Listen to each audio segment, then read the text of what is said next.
Bonjour, bienvenue sur la chaîne Actis de l'information jeunesse. Je suis Julien, informateur jeunesse au Point Information Jeunesse Hautefeuille.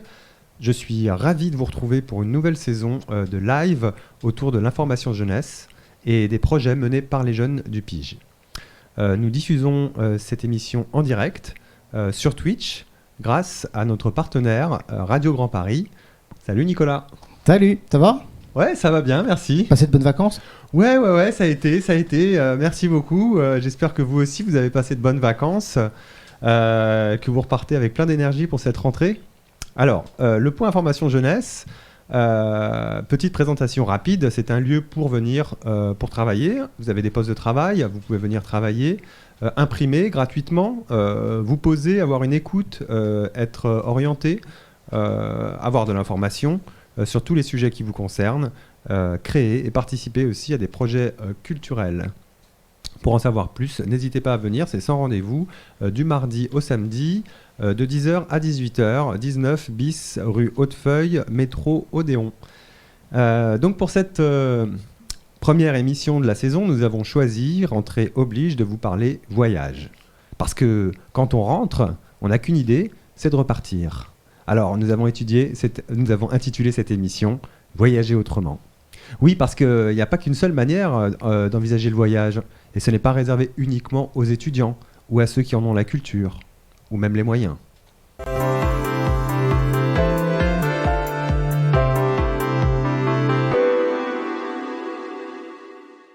Alors, voyager, partir, mais pour faire quoi ? Quel sens donner à son départ en voyage ?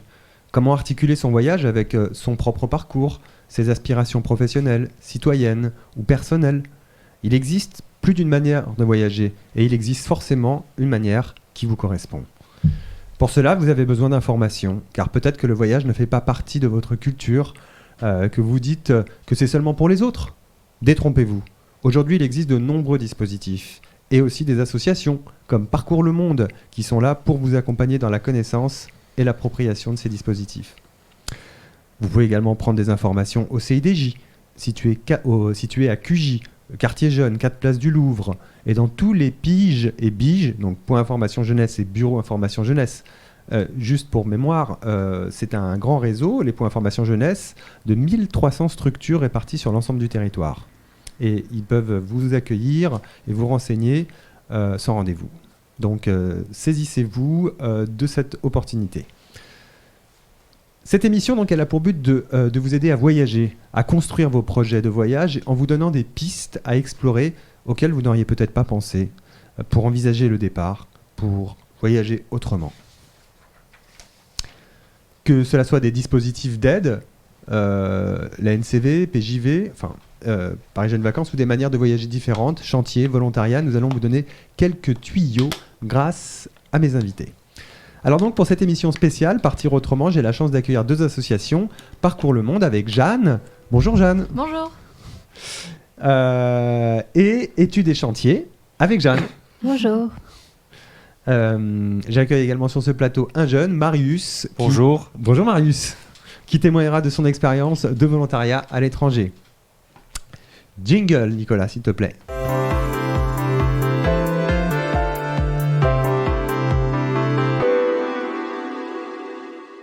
Alors, pour rentrer dans le vif du sujet, je me tourne vers Jeanne. Bonjour Jeanne, rebonjour. Bonjour. Alors, est-ce que dans un premier temps, tu pourrais te présenter et nous présenter ton association, nous dire quel rôle tu joues dedans ? Bien sûr, alors moi je suis Jeanne de l'association Parcours le Monde Île-de-France. Mon rôle exactement c'est d'être chargée d'accompagnement. À la base je suis arrivée à l'association en tant que volontaire en service civique pendant 8 mois et j'ai fait plein de choses et je suis tombée amoureuse de l'association et j'ai eu la chance du coup d'être recrutée en tant que chargée d'accompagnement. Notre association, c'est une association qui aide des jeunes entre 18 et 30 ans à partir à l'étranger dans un but de réinsertion sociale et ou professionnelle à travers du coup plein de dispositifs différents. Donc on n'est pas créateur de projets à l'étranger, par contre on accompagne les jeunes individuellement de manière personnalisée pour créer un projet qui leur correspond le plus possible à l'étranger ou en France, mais un projet de mobilité dans tous les cas. Et du coup, moi, je suis chargée d'accompagnement et je suis une des personnes de l'association qui, du coup, fait tous ces rendez-vous avec les jeunes pour les aider à construire leur projet avant, pendant et après, du coup, leur séjour à l'étranger ou ailleurs. C'est super. Mais alors, Jeanne, voyager, ça veut dire que c'est pas simplement partir en vacances, faire du tourisme, se détendre au bord de la piscine en buvant une menthe à l'eau? Pas du tout. On aimerait bien, mais pas du tout. Voyager, ça peut être plein de choses. Et ce qu'on essaye de montrer le plus possible à l'association, c'est que l'étranger, c'est un excellent moyen de débloquer des choses qu'on ne savait pas qu'on avait en nous. Et des fois, des choses qu'on pourrait faire en France, elles nous apportent pas autant en France que quand on les fait à l'étranger, même si c'est les mêmes choses. Et c'est ce qu'on essaye de mettre en avant, justement. Le fait que vivre un projet à l'étranger, c'est s'ouvrir des nouvelles portes, développer de nouvelles compétences, penser de manière différente, rencontrer des personnes qu'on n'aurait jamais rencontrées autrement. Donc voilà. Alors, bon, vu que tu es une pro de l'accompagnement des voyages, enfin une pro, en tout cas quelqu'un qui connaît très très bien tous les dispositifs, on peut dire ça, une pro, hein, on est d'accord, hein, tu es une professionnelle. Est-ce qu'on peut par exemple faire un petit point sur ce qu'est un PVT, un permis vacances-travail? Bien sûr, alors le PVT, c'est une des 1001 façons de partir à l'étranger. Précisément, c'est un visa qui existe, qui est accessible dans une quinzaine de pays dans le monde différents. Je ne les ai pas tous en tête, mais les principaux, c'est le Canada, la Nouvelle-Zélande, l'Australie, la Corée du Sud, le Japon, le Chili, le Pérou, le Mexique et plein d'autres. Et en gros, c'est un visa qui est accessible pour les Français, les jeunes Français entre 18 et 30 ans spécifiquement, voire 35 ans pour le Canada. Et ça permet de partir pendant 1 an dans le pays du coup de notre choix, faire ce qu'on a envie de faire là-bas. Donc ça veut dire que ça nous donne le droit de travailler là-bas, ça nous donne également le droit de partir en vacances, de visiter, de faire du woofing, de faire des échanges de services avec des locaux. Et globalement, c'est un bon moyen soit de s'implanter dans un pays qui nous fait envie, soit juste de passer une année sabbatique à profiter, à découvrir de nouvelles choses, à s'éclater. Voilà, c'est une excellente porte ouverte vers l'étranger. Et c'est un visa en fait qui est accessible à tout le monde dès l'instant où on a donc encore une fois entre 18 et 30 ans.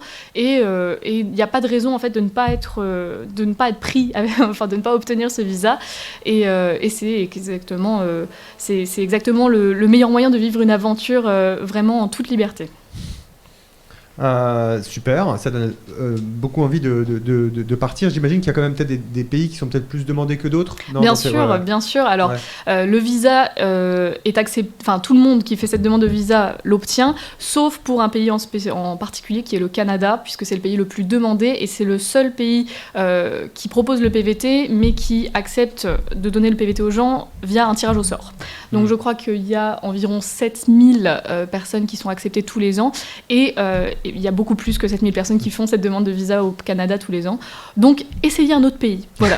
Il y en a plein d'autres, des super. Donc voilà, il faut voir encore plus grand. Mais il y a plein d'autres moyens de partir au Canada quand on est jeune, qui ne sont pas le PVT, le visa jeune professionnel, le visa work and study. Voilà. Donc il y a plein d'autres options qui existent, qui ne sont pas à oublier, parce qu'il y a plein de liens qui sont faits entre ce pays et la France. Donc, est-ce qu'on peut passer à un autre dispositif? Est-ce qu'on peut faire un point ensemble sur ce qu'est le Corps européen de solidarité? Bien sûr. Alors, le Corps européen de solidarité, le CES, c'est un dispositif de volontariat qui a été mis en place par l'agence Erasmus+.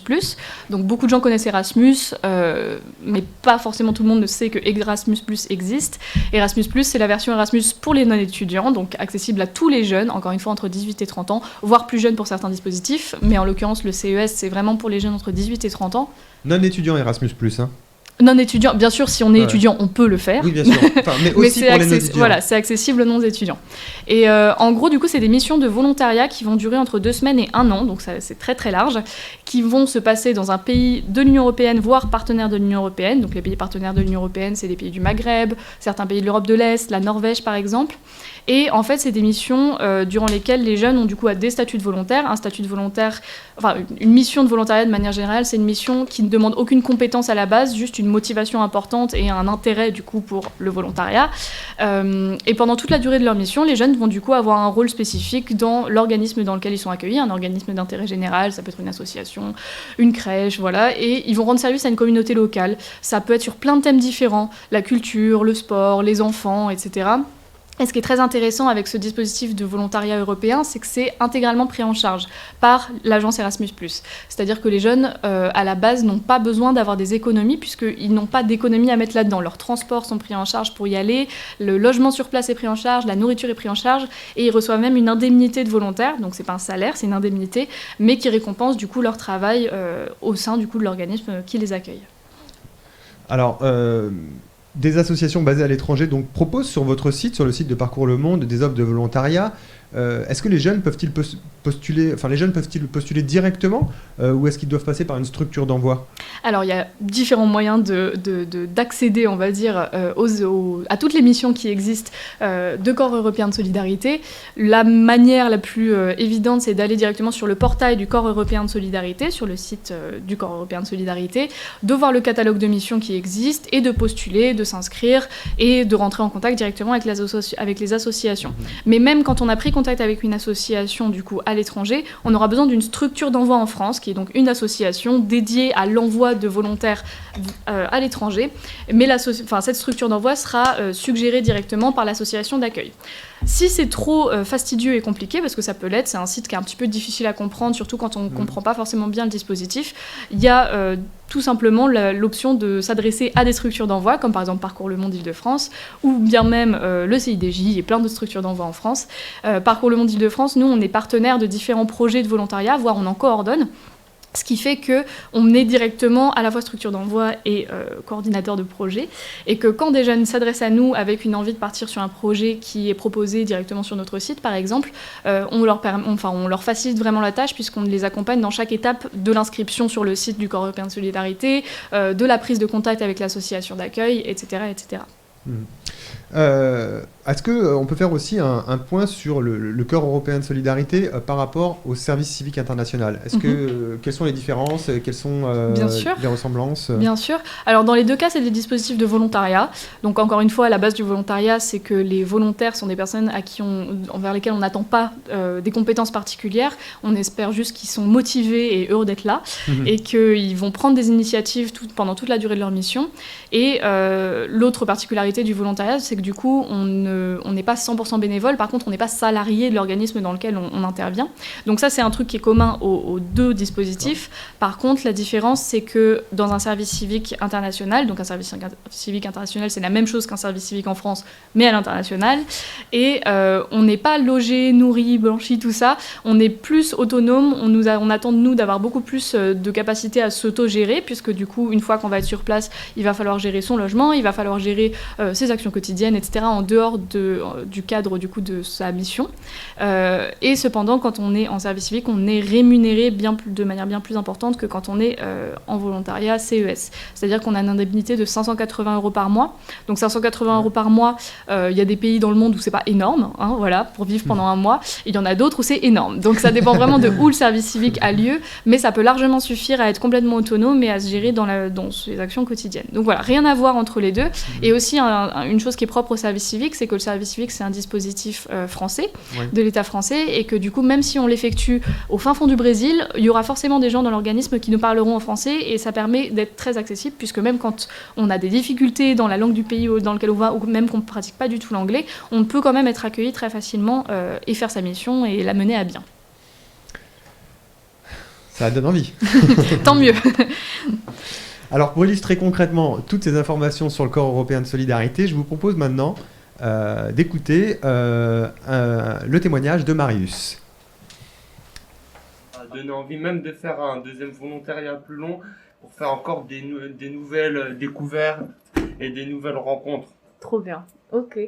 Et alors, ça a été quoi la réaction de ta famille face au nouveau toi, avec toutes ces expériences que tu avais vécues en tête ? Ils ont trouvé un changement ou pas ? Oui, ils ont trouvé un changement. Et même, on dirait, ils étaient contents parce que du coup, ils ont dit au moins j'ai pu changer et faire mon expérience de mon côté, quoi. Ouais. T'as l'impression que ça t'a rendu un peu plus indépendant, autonome, etc. Oui, plus indépendant, autonome, puisque j'étais jamais parti aussi longtemps hors de la maison. Et du coup, ta famille, elle a réagi comment à ça ? Elle avait peur ou pas ? Ça les stressait un petit peu quand j'étais en Italie. Ils voulaient même savoir mon adresse et tout. Mais au final, je sais qu'au final, ils étaient contents parce que moi, j'ai pu prendre mes ailes, on va dire. Alors donc Marius a participé au podcast de Parcours le Monde Île-de-France sur la thématique Retour à la réalité. On en parlera tout à l'heure une nouvelle fois avec Jeanne qui est la créatrice de ce podcast. Marius, on a écouté ton témoignage. Ça a été dur donc pour ta famille, tu disais, de devoir partir, et pour toi c'est une expérience un peu d'autonomisation. Oui, c'est ça. Tu es parti où en Italie? À Pesaro, vers l'Adriatique. Et tu es parti combien de temps? 2 mois. 2 mois. C'est une expérience importante pour toi? Oui, quand même très importante, puisque j'ai jamais voyagé aussi longtemps. Du coup, ça me permet de prendre ses ailes, on va dire. Et aussi de découvrir ce qui se passe ailleurs. Et aussi niveau professionnel, puisque j'étais dans un magasin, enfin une boutique associative style Emmaüs, comme en Italie. Et du coup, là-bas, soit on transportait les affaires, soit on recevait les dons. Et des fois, on faisait 1 fois par semaine la distribution de nourriture pour les gens dans le besoin. C'est une expérience qui t'a nourri et te nourrit encore aujourd'hui? Oui, ça m'a. Du coup, ouais, niveau langue aussi, puisque j'ai appris à bien me perfectionner en anglais à force de parler avec les autres volontariats. Avec les autres volontaires, tu parlais pas italien? Non, puisque je savais pas parler italien et avec 1 fois par semaine un cours d'italien, mais c'était un cours style primaire un peu, du coup j'aurais pas appris l'italien en 2 mois comme ça. Donc pour toi en fait ce volontariat que tu as fait à l'étranger dans le Corps européen de solidarité, ça a été surtout l'occasion de faire des liens, enfin que c'était très intéressant au niveau social et au niveau des compétences que tu as pu développer, tu dirais? Niveau oui aussi, puisque du coup ça m'a quand même rajouté quelque chose sur mon CV et ça m'a permis aussi de faire justement plusieurs tâches en rapport au fait que c'était très varié ce qu'on faisait dans l'association. Parce que toi ta motivation première c'était de le faire dans une perspective professionnelle ou bien alors dans une perspective de découverte du monde, d'ouverture, d'indépendance? Les deux, un peu professionnel aussi pour me réorienter et en même temps j'avais besoin de découvrir du monde ailleurs aussi. Et du coup ça t'a aidé à te réorienter un petit peu dans ton parcours de réorientation, cette expérience, elle a été sinon déterminante, du moins utile? Du coup oui, un peu pour le CV. Pour le CV, ouais. Et voir aussi ce qui est fait pour moi ou moins fait pour moi. Mais après, je compte après faire un volontariat plus long pour mieux y réfléchir. Parce qu'aujourd'hui, quelle est ton activité aujourd'hui? Et aujourd'hui, je suis en mission d'intérim et pour essayer d'économiser un peu pour un prochain volontariat. Donc en fait, cette expérience, elle t'a quand même donné un petit peu l'envie aujourd'hui de voyager en fait aussi. Oui, c'est ça. Ça m'a encore plus motivé à faire d'autres voyages. Super. Merci Marius. De rien. On va revenir avec toi, Jeanne, sur ce podcast que tu as créé. Est-ce que tu peux nous en dire un petit mot? Pourquoi tu l'as créé? À quoi il sert? Oui, alors comme je le disais un petit peu tout à l'heure, j'étais volontaire en service civique à Parcours le Monde Île-de-France à la base. Et comme une autre chose que je disais tout à l'heure, quand on est volontaire, on attend un peu de nous une prise d'initiative en fait. Et moi je sais que ma prise d'initiative ça a été la création de ce podcast, parce que j'ai toujours adoré le podcast et que je trouvais que un espace en plus pour apprivoiser les jeunes et canaliser leurs récits, c'était toujours intéressant à rajouter à l'association. Et du coup, on m'a laissé carte blanche et du coup, j'ai eu envie de créer ce podcast parce que j'aime bien pouvoir parler aux jeunes directement et mieux en apprendre sur ce que c'est réellement le voyage à travers leurs paroles, parce que tout le monde le vit différemment. Et du coup, l'objectif de ce podcast, c'était que chaque épisode répondait en fait à un problème qu'on pouvait avoir quand on partait à l'étranger. Donc, il y avait par exemple un épisode sur la barrière de la langue, il y en a un sur comment gérer son stress, celui de Marius, c'était spécifiquement comment apprivoiser, on va dire, le blues du retour à la réalité, le retour à chaud, on va dire, comment se remettre vraiment dans le bain. Et du coup, à chaque épisode, il y a 1 voire 2 invités différents qui sont un peu partis partout avec Parcours le Monde et qui nous racontent tout ça. Donc voilà, il y a une dizaine d'épisodes, ils sont disponibles sur Deezer, Spotify et notre chaîne YouTube, donc les 3 sur notre compte. Le podcast s'appelle Parcours le Monde fait son podcast. et voilà, il y a une dizaine d'épisodes qui sont potentiellement très intéressants si vous avez une demande spécifique ou un problème spécifique, on va dire, qui vous bloque dans le départ. Vous pouvez peut-être trouver une réponse là-dedans et c'est toujours plus intéressant quand ça vient de la bouche de quelqu'un qui a vécu les mêmes peurs que vous. Donc voilà, n'hésitez pas. Alors, on va maintenant aussi parler de ton expérience, puisque toi aussi, tu as voyagé, tu as bénéficié d'un de ces dispositifs. Tu as voyagé avec le dispositif Erasmus+. Est-ce que tu peux nous conter un petit peu ton expérience ? Oui, bien sûr. Alors, comme on le disait plus tôt, Erasmus+, sont les créateurs du dispositif du CES, Corps européen de solidarité, mais pas seulement, puisqu'il existe également les échanges de jeunes, qui sont un autre dispositif d'Erasmus+. Et moi, j'ai eu la chance d'en bénéficier au tout début de mon volontariat à Parcours le Monde Île-de-France, pour justement mieux comprendre ce qu'étaient ces dispositifs. Les échanges de jeunes, c'est des voyages qui se font en groupe, des voyages à court terme, qui en fait, l'idée, c'est qu'on part avec un groupe de Français et qu'on arrive dans un pays du coup de l'Union européenne, voire partenaire de l'Union européenne. Pendant environ une semaine, on est avec des groupes qui viennent de partout dans l'Europe, de gens de nos âges, entre 18 et 30 ans, voire plus jeunes pour certains échanges de jeunes. Et pendant une semaine, on va échanger et travailler sur une thématique spécifique. Encore une fois, ça peut être la culture, ça peut être le sport, etc. Moi, je sais que c'était sur la protection de l'environnement, qui est un gros enjeu d'Erasmus+. Et du coup, j'étais en Roumanie, précisément. Il y avait des groupes qui venaient de Grèce, d'Estonie, d'Italie, de Portugal, une myriade d'autres pays. Et du coup, pendant 8 à 9 jours, je pense, on était vraiment au fin fond de la Roumanie et on a échangé et travaillé sur cette thématique de la protection de l'environnement. Il y avait des activités manuelles, il y avait beaucoup de débats, il y avait beaucoup d'échanges avec la communauté locale, donc avec les gens du village, et c'était une expérience hyper intéressante. Moi, personnellement, je pense que le propre de l'échange de jeunes, c'est vraiment la connexion entre gens du même âge, mais qui n'ont aucune raison de se connaître et qui n'auraient jamais échangé autrement, puisque effectivement, échanger avec des jeunes de nos âges, mais roumains, ça n'a rien à voir avec échanger avec des jeunes de âge portugais.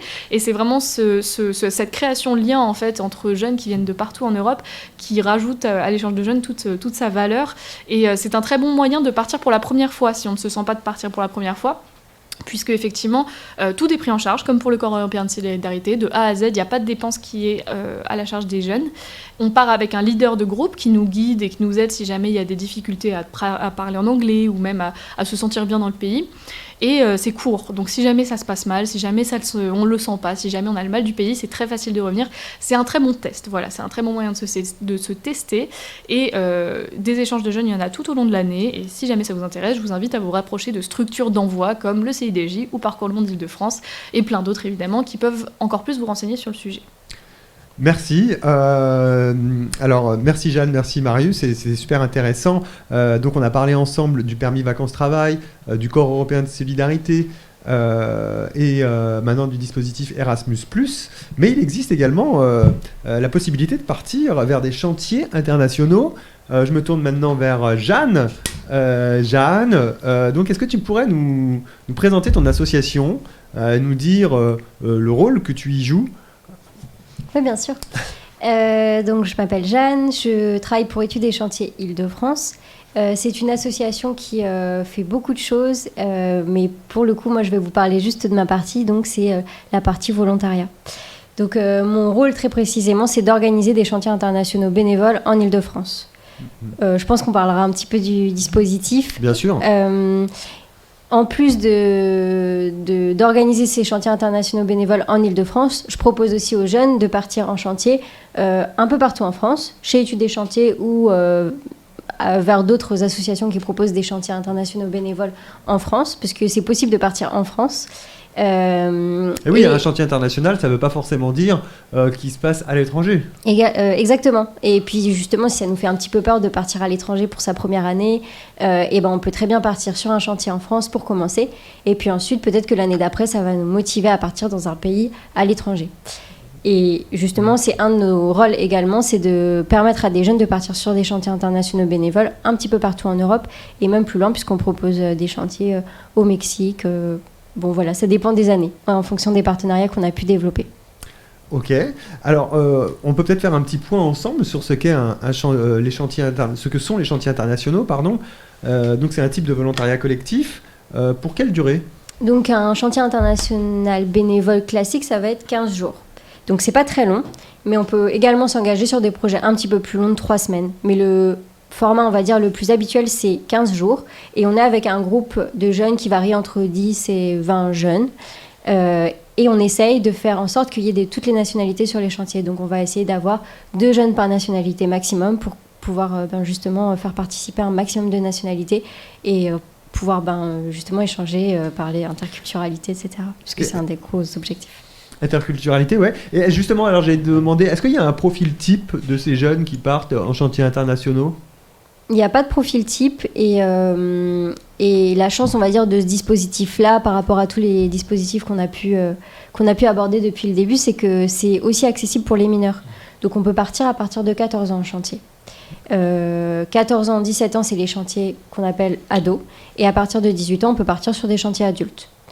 On peut partir sur un petit peu comme le Corps européen de solidarité. Il y a plein de thématiques possibles. Donc en fonction de ce qu'on aime, on peut s'engager sur des chantiers qui vont être plus tournés vers l'environnement ou alors plutôt vers la culture ou vers le sport.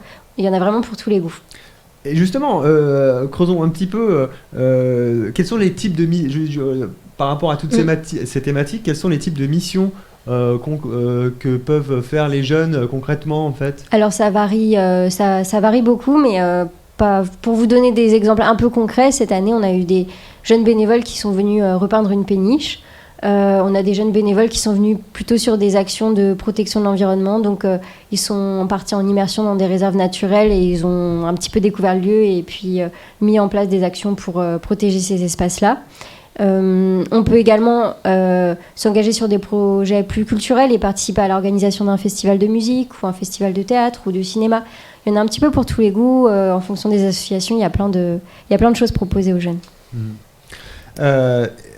Quelle est la particularité des chantiers que vous proposez par rapport à d'autres chantiers internationaux proposés par d'autres associations ? Alors chez Études et Chantiers, on propose beaucoup de chantiers tournés vers l'environnement, mais pas que. On propose quelques chantiers qui sont plus autour du patrimoine, donc la restauration de châteaux, etc. Même si, pour le coup, si vous êtes vraiment des passionnés des châteaux, il faudra vous tourner vers l'association Rempart qui travaille exclusivement sur des bâtiments classés. Donc c'est hyper intéressant aussi de travailler avec eux. Bon, et puis après, les chantiers internationaux bénévoles, c'est pas que du travail, puisque on va travailler un petit peu le matin, 3-4 heures, mais le reste du temps, ça va être vraiment dédié à la découverte en fait, du pays dans lequel on voyage, ou alors de la région. Si on est en France, il y a aussi plein de belles régions à découvrir. Et puis surtout la vie collective, donc on fait à manger tous ensemble, on participe, c'est un petit peu comme les scouts. Voilà. Ah, en fait, c'est tranquille. En fait, on fait juste 3-4 heures de boulot, et puis après, on est tranquille pour la journée. C'est ça, si je comprends bien. Voilà, c'est ça. Bon, après, on cuisine un petit peu, on participe aux tâches collectives, mais on apprend plein de choses, en fait. On développe des compétences techniques le matin, mais on développe aussi des grandes compétences sociales et on se rencontre. C'est ça l'important. Bien sûr. Et d'ailleurs, si on veut vous rencontrer, où est-ce qu'il faut aller ? Enfin, je veux dire, l'association, elle est basée où ? Alors, l'association, elle est basée à Saint-Denis. Mais le plus simple, c'est d'aller sur notre site internet qui s'appelle l'Aventure Utile. Et là, vous aurez tous les chantiers qu'on propose chez Études et Chantiers. Pas que les chantiers en Ile-de-France, mais également les chantiers à Clermont-Ferrand ou à Nancy. Et après, si vous cherchez à trouver encore plus de chantiers en France, il faudra vous diriger vers le réseau justement Co-Travaux, où là, ça regroupe toutes les associations qui proposent du chantier. Et en fonction de ce que vous avez envie, on pourra vous diriger vers l'association la plus pertinente pour vous. Ok, Co-Travaux, très bien. Alors j'aimerais bien qu'on puisse aborder ensemble une question collectivement sur quels sont selon vous les freins au départ que les jeunes peuvent rencontrer ? Le fait de se dépaysager, de changer d'endroit, et aussi le fait que par exemple son entourage soit trop inquiet et que du coup ils essayent de lui donner des excuses. Enfin moi c'était pas le cas, mais pour un autre jeune ça peut arriver. Tu veux dire que il y a des jeunes qui ont peur de se dépayser et c'est leur famille. Oui, c'est ça, de quitter leur entourage, tout ça, ou aussi un autre frein, puisque par contre, ça c'est un autre truc, ça m'avait fait, quand je venais d'arriver au début, pendant une semaine à peu près, j'étais un peu mal à l'aise, puisque c'est une culture différente, une langue différente, du coup, ouais, c'est un peu normal d'être mal à l'aise pendant 1 ou 2 semaines, mais après on s'y fait. Ouais, la peur de sortir de sa zone de confort, la peur d'être confronté à des choses dont on n'a pas l'habitude, tout ça. Ouais. Oui, aussi même dans la culture, tout ça, les gens ils auront une autre mentalité ailleurs et du coup c'est quelque chose qui peut faire bizarre pour quelqu'un qui bouge pour la première fois aussi. Carrément. Ouais. Moi, j'ajouterais à ça, d'un point de vue très très pratique, les ressources financières, de manière générale, qui est un peu la chose numéro 1 que nous, on nous cite, en tout cas, dans l'accompagnement. Cet aspect... comment c'est possible. Donc nous, évidemment, on leur présente des choses qui existent, qui leur permettent d'être aidés financièrement, etc. Et au-delà de ça, juste de partir sur des dispositifs où tout est pris en charge, comme le CES. Mais les ressources financières, c'est vraiment, rien que dans la tête, en fait, c'est, je pense, le premier obstacle en fait, à la mobilité, parce que c'est vrai qu'on non seulement on ne sait pas ce qui est possible, même sans ressources financières, et en plus, au-delà de ça, effectivement, si on veut pouvoir être totalement libre et profiter au maximum, il y a quand même ce besoin de matelas un peu financier qui bloquera dans tous les cas, au moins dans la tête, on va dire. Puis quitter sa maison, c'est vrai que c'est pas, quand on l'a jamais fait, c'est quelque chose aussi, affectivement, c'est ça un peu aussi peut-être ce que tu disais, Marius. Ok. C'est pour ça que les associations comme Parcours le Monde et la Maison des Volontaires, et puis après, plus largement, toutes les associations qui promeuvent la mobilité internationale, ça permet de lever un petit peu ces freins-là et se faire accompagner pour partir, ça permet de déconstruire un petit peu nos peurs. Et c'est aussi le rôle des biges, et c'est chouette de pouvoir en parler ce soir aussi. Et vous aviez eu peur lors de votre premier séjour à l'étranger un peu ou... Pas du tout. Pas du tout, non. Personnellement, non. Mais après, c'est très personnel. Je sais pas pour vous, mais... Après, la petite appréhension aussi avant de partir en chantier, c'est d'avoir peur de ne pas s'entendre bien avec les personnes, parce qu'on va passer 15 jours quand même en groupe. Donc ça peut être aussi une peur du collectif. Mais par expérience, on voit que tout se déroule toujours très bien. Et puis finalement, au bout de quelques heures, déjà les peurs se sont envolées. Super. Mais si je suis nul en anglais, si je suis nul en italien, ça m'empêche de voyager ? Ça dépend comment on voyage. C'est comme pour tout. Hein. Il y a le langage des signes, quoi. C'est ça, toi tu faisais comment, Marius, quand tu parlais pas anglais au début ? Du coup, au début, j'ai essayé d'utiliser un peu les signes, de me ressouvenir des bases en anglais, et j'utilisais aussi Google Traduction, mais à force de parler avec les gens et avec persévérance, j'ai fini par progresser. En fait, quand on n'a pas le choix, ça vient tout seul. Ouais, c'est ça. Donc ça peut être un frein au début, surtout quand il y a besoin de prendre un avion et qu'on parle pas d'un mot d'anglais, voilà. Mais globalement, on s'en sort. Puis on se sent toujours plus nul que ce qu'on est. Ça, c'est sûr. vrai. Ça, c'est sûr. Et les transports, circuler, ça pose pas de problème quand on connaît pas la ville, Si, niveau transport, c'était compliqué. Ils nous ont carrément fourni un vélo chacun, parce qu'en fait, le bus, il venait une fois toutes les heures, et si on le ratait d'une minute, on ratait vraiment le bus. Donc quand on va au travail ou quelque chose comme ça, du coup, à cause de ça, ils nous ont passé un vélo. Moi, personnellement, je sais que d'une expérience de mobilité que j'ai vécue quand je suis partie en tant qu'au pair pendant 1 an, là, je pense que l'une des choses principales que ça m'a appris d'être toute seule à l'étranger, très jeune, etc., c'est le sens de l'orientation. Parce que même avec Google Maps, etc., même avec ça, on se perd. Donc vraiment, au bout d'un moment, on est obligé en fait, de développer ce sens-là et d'être dans un pays où on ne connaît pas le nom des rues, on ne connaît pas le sens de la circulation, ce genre de choses. Ça force le trait du sens de l'orientation. Ouais. Donc, ça peut être un frein, mais pareil, ça nous apprend des choses. On ne devient plus débrouillard alors. Ça, c'est sûr. Ok. Vous voulez encore ajouter quelque chose sur le sujet ? Sur les freins ? Ouais. Il y en a tellement, après, ça peut être très personnel. Ouais, hein. Je sais que j'ai rencontré des jeunes pour qui c'était vraiment des choses tellement spécifiques, la peur de ne pas avoir accès à telle petite chose de leur quotidien qui va leur manquer, à un membre de leur famille, voire même juste leur lit. Je sais qu'il y a des jeunes qui des fois ont des peurs au niveau du confort. Et la nourriture peut-être. La nourriture, bien sûr. Ah ouais. Il y a aussi tout simplement des questions de régime alimentaire qui bloquent beaucoup et que des fois on a des jeunes qui mangent pas de porc et à qui on dit la Pologne ça va être un petit peu ça va être un petit peu dur comme changement. Enfin il y a des jeunes qui sont qui sont végétariens et à qui on dit écoute, si tu vas en Europe de l'Est, tu n'auras pas forcément autant d'alternatives que tu espères en avoir. Donc il y a beaucoup de freins qui sont très spécifiques aux gens.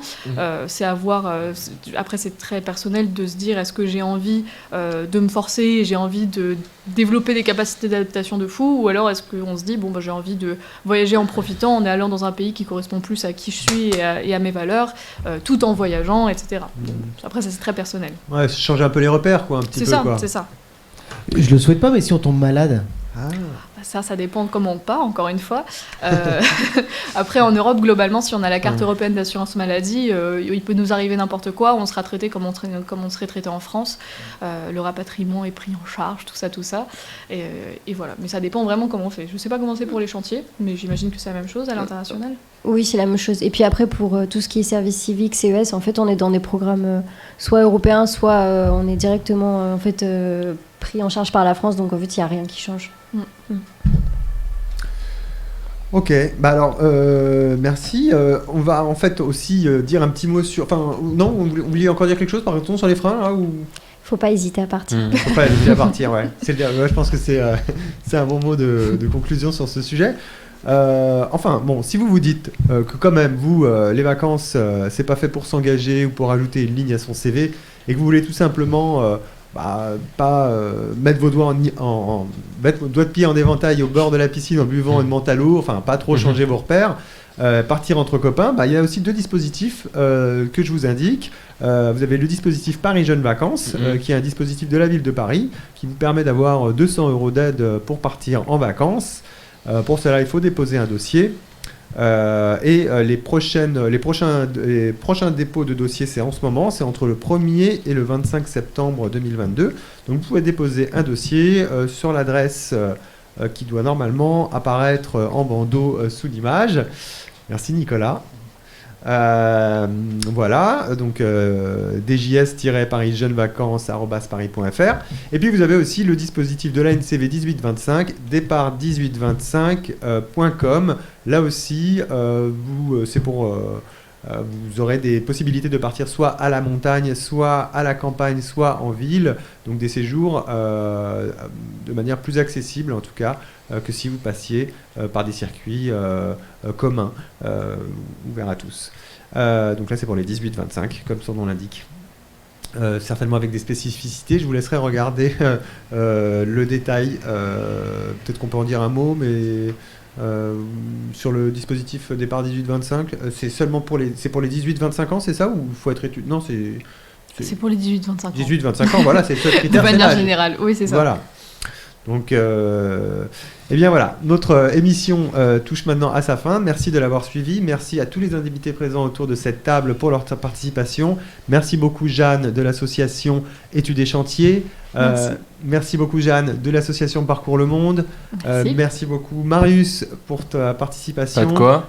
Très bonne continuation à tous. Merci. Vive le voyage. On vous retrouve l'année prochaine. Non. Le mois prochain, pour une nouvelle émission. Si vous êtes dévoré par la curiosité de vous dire ah mais c'est super ces émissions et tout, etc. Découvrez nos précédentes émissions sur le site de notre chaîne Actis YouTube. Voilà, je vous dis à bientôt et pour une nouvelle émission. Ciao. Ciao.